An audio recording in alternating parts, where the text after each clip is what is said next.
Bonjour à toi, bienvenue dans ce nouvel épisode du podcast Bien dans ta boîte. Aujourd'hui, je te retrouve avec un épisode du format debug, donc le format court de Bien dans ta boîte, pour sauter une épine du pied ou pour nourrir une réflexion.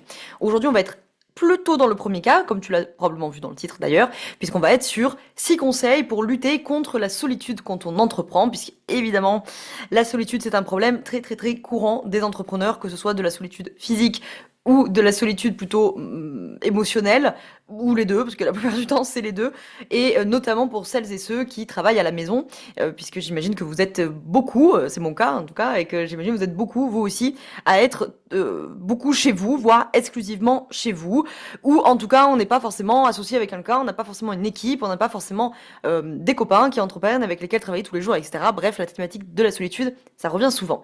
Et donc, en me voyant gesticuler pour celles et ceux qui ont la vidéo, vous me voyez gesticuler avec mon bouquin, puisque je vais justement parler de 6 conseils donc pour lutter contre la solitude.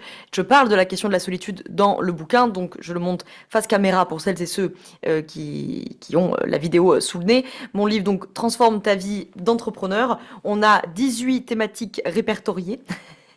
Enfin, en fait, il y en aurait un peu plus que ça. Disons, il y a 18 chapitres, donc il y a 18 thématiques répertoriées qui sont 18 thématiques que j'ai vues le plus souvent passer ces dernières années en coaching sur les thématiques de bien-être au travail des entrepreneurs.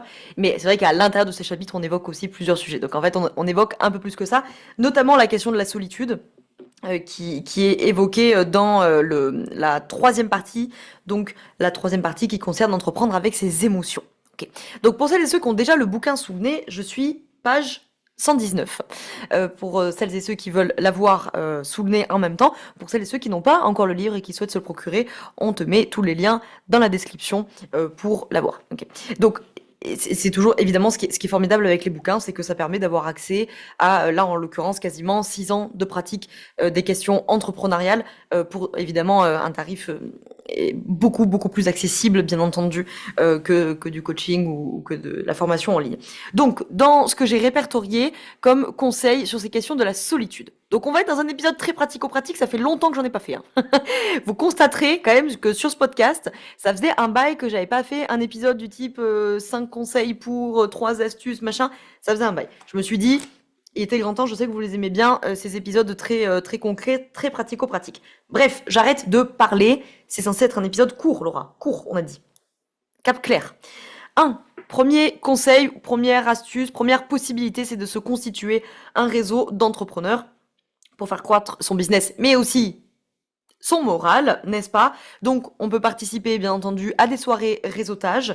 On peut créer du lien via les soirées réseau. Si les soirées de réseautage, vous n'en avez pas autour de chez vous, c'est mon cas, parce que je vis au fin fond de la forêt, ou si vous aimez pas y aller, ou si c'est compliqué avec les enfants ou quoi que ce soit, bon, on peut créer du lien via les réseaux sociaux. C'est quand même un avantage non négligeable. Beaucoup des entrepreneurs les plus proches de moi, clairement, sont des rencontres un peu 2.0, hein, on pourrait dire ça comme ça, des rencontres digitales qui se sont formées en fait avec le temps. Ça a été des relations souvent de collaboration, pas toujours d'ailleurs, puis des collègues, et puis certains sont carrément devenus des amis. Le deuxième conseil, deuxième possibilité, c'est évidemment, bon, celui-là je pense que je l'apprends en personne, d'aller travailler en coworking, bien entendu. Le concept, il est tellement populaire aujourd'hui que vous pouvez en trouver quand même dans beaucoup d'endroits, des coworking, même dans des petites villes. Il y a souvent la possibilité du paiement à l'heure, il y en a qui ont des possibilités de paiement à la journée. La plupart du temps, c'est des abonnements mensuels, mais des fois, vous trouvez des solutions comme ça à l'heure ou à la journée. Et donc, c'est évidemment une bonne solution pour pouvoir travailler à l'extérieur, rencontrer d'autres entrepreneurs et pour créer du lien. Au demeurant, troisième conseil, je m'adresse aussi à celles et ceux qui n'ont pas de coworking à côté d'eux, ou que c'est pas pratique d'y aller, ou qui n'ont pas le budget d'y aller, ou voilà, moi c'est mon cas, puisque encore une fois, je vis au fin fond de la forêt, donc autant te dire, des coworking, il y en a pas. Donc, si on n'a pas de coworking, ou encore une fois, qu'on n'a pas le budget pour y aller, eh bien, on peut très bien aller travailler dans un café. Donc, à défaut de ne travailler que entre entrepreneurs, vous pouvez aller au café et ça aura au moins le mérite de vous faire voir des gens, de vous faire sortir de chez vous, pourquoi pas de tisser du lien avec des personnes qui habitent près de chez vous et qui sont pas des entrepreneurs, certes, mais enfin, nous ne sommes pas quand même obligés de baigner dans un entre-soi constant, hein, n'est-ce pas? Et pourquoi pas, on sait jamais, vous allez peut-être tomber sur d'autres indépendants qui auront eu la même idée que vous. Et croyez bien, encore une fois, je sais de quoi je parle, puisque beaucoup le savent ici, je vis quand même dans le fin fond de la campagne, hein, parce que, vous connaissez des fois, vous avez des gens qui vous disent qu'ils vivent à la campagne, alors qu'ils vivent genre en banlieue de Lyon, Bordeaux, vous voyez, genre. Non, les campagnards, on se sait, hein, entre nous, quand on vit à la campagne, on vit au fin fond de la campagne, on vit dans des bleds de 2000 habitants. Bon. Donc évidemment, je n'ai pas de coworking là où je vis, c'est clair.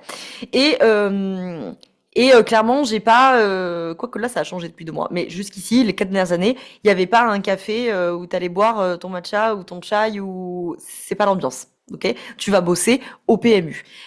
Figurez-vous que contre toute attente qu'on pourrait avoir, un peu de préjugés, ou moi des fois j'ai des copains entrepreneurs qui étaient en mode genre non mais sérieusement tu prends ton ordinateur, tu vas bosser au PMU, vraiment. C'est que non seulement ça m'a permis de rencontrer des gens de chez moi, j'adore ce café, je passe de très bons moments là-bas, et aussi, figurez-vous que des fois, ça va vous donner des idées, notamment par exemple en termes de création de contenu, auxquelles vous n'auriez pas pensé, parce qu'on est tout le temps enfermé dans les mêmes endroits, avec les mêmes gens, avec les mêmes habitus. Je reviens pas sur la notion de l'habitus, j'en avais parlé dans un épisode sur le bullshit entrepreneurial, je pense. Bref, c'est pas très important pour ici. Bref, vous voyez, on fait de l'entre-soi, on est tout le temps dans les mêmes endroits, on est tout le temps avec les mêmes personnes, on est tout le temps en train de parler des mêmes sujets. Et donc là, du coup, bah, ça permet, parce que la plupart du temps, comme là, je prends l'exemple du coup du bar PMU, c'est un endroit qui brasse tout le monde. Tous les humains, toutes les classes sociales, tous les métiers, tous les emplois du temps, il y a tout le monde qui transite dans ce genre d'endroit. Et donc, tu fais d'autres rencontres, ça te stimule, tu as plus de créativité, tu fais moins d'entre-soi, puis ça t'ouvre un peu de secondes à sortir aussi des privilèges que sont les nôtres, là, bref, c'est un autre sujet.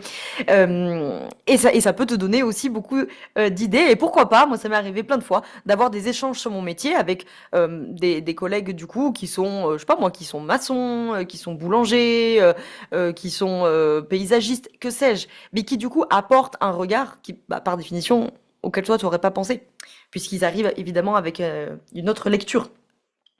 Quatrième conseil pour lutter contre la solitude, c'est de faire des pauses café en visio, hein. À défaut de, si vous n'êtes pas convaincu par mon idée d'aller au PMU, vous pouvez faire des pauses café en visio. Les pauses café, elles deviennent 2.0, hein, à l'ère du tout digital et évidemment du travail à la maison. Donc, si vous êtes en manque des potins à la machine à café, eh bien, c'est pas grave, on va réinventer le moment des potins à la pause café avec les potins à la pause café digitale. Bon, c'est toujours une solution. Donc, on peut très bien avoir un rendez-vous régulier avec un collègue ou une collègue entrepreneuse, ou on peut avoir un rendez-vous inopiné, comme ça, qu'on propose, coucou, t'es dispo pour un petit café en visio ou par téléphone ou quoi que ce soit.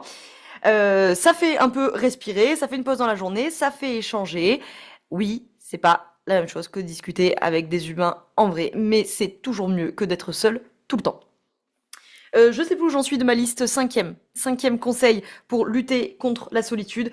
De la même manière, vous avez certains entrepreneurs qui travaillent de chez eux et qui organisent des visio-boulots, si je pourrais dire ça comme ça, une espèce de coworking digital, de coworking en visio. Donc, c'est exactement comme si vous vous retrouviez pour coworker, au domicile de l'un, de l'autre, au coworking ou quoi que ce soit. Sauf que, bah, évidemment, on va travailler chacun de son côté, on est en visio et on bénéficie des petites blagues de l'un, des petites blagues de l'autre, des commentaires des uns des autres. Pourquoi pas de pouvoir poser ses questions, de pouvoir demander de l'aide si on est bloqué sur quelque chose. On va repartir avec des retours immédiats. On peut organiser d'avoir des moments de feedback ou ne pas l'organiser de manière très formelle, mais au même titre que si vous étiez en train de travailler à table dans les bureaux ou quoi que ce soit. Ben voilà, on est bloqué sur quelque chose, on peut demander l'avis de quelqu'un. On n'est pas tout seul, on fait les pauses ensemble, on peut faire la pause des ensemble. Bon. Hein, il faut trouver des solutions quand on n'a pas d'humain en physique à côté de soi. Et dernier conseil, dernière idée, c'est de partir en co-living. Alors aujourd'hui, il y a beaucoup d'entreprises qui proposent des séjours pour entrepreneurs, donc le temps d'un week-end, parfois même d'une semaine entière. Il y a généralement une dizaine d'entrepreneurs et d'entrepreneuses, pourquoi pas une vingtaine, ça dépend, qui se retrouvent pour travailler, pour échanger, pour se rencontrer et pour changer d'air. Donc là, bon, par contre, c'est vraiment le niveau du dessus, parce que pour le coup, évidemment, c'est un budget, c'est une organisation, donc et vous pouvez partir avec des amis entrepreneurs à vous, ou vous mêler à un séjour où vous connaissez personne, ce sera l'occasion de rencontrer du monde. Et donc voilà, bon, là c'est notre organisation, il faut partir pour le week-end, il faut partir pour la semaine, mais si vous en avez l'envie, la possibilité, que vous n'avez pas les enfants, problèmes de santé, que sais-je, et que vous avez le budget, bah franchement c'est une chouette expérience, vous allez rencontrer plein de monde, vous allez voir des entrepreneurs de d'autres secteurs que le vôtre, qui ont d'autres manières de fonctionner, ça vous dépayse, ça change, peut-être qu'on ne fait pas 15 fois par an, mais un peu de coworking, un peu de co-living, un peu le café, un peu les pauses café en visio, au téléphone ou quoi que ce soit. Recevoir vos amis entrepreneurs chez vous, moi je le fais souvent, j'ai souvent des amis entrepreneurs de Lyon qui viennent passer quelques jours à la maison, ils profitent de la campagne, et puis comme ça on télétravaille tous ensemble. Voilà, il y a plein de manières pour contrer un petit peu la solitude, surtout à l'ère du digital, on est un petit peu aidé avec ça. Alors à la fois, ça nous déconnecte physiquement les uns des autres, et à la fois, quand on est physiquement déconnecté, ça permet d'avoir quand même un tant soit peu de contact. Voilà. Donc, j'espère que ces petits conseils t'auront donné peut-être quelques pistes. Je te remets, pour ceux qui sont en vidéo, le bouquin sous le nez. Pour les autres, je le redis, Transforme ta vie d'entrepreneur. C'est paru aux éditions Viber. Et on a les liens dans la description si on veut se le procurer. Merci d'avoir écouté cet épisode et je te dis à très vite. Ciao, ciao.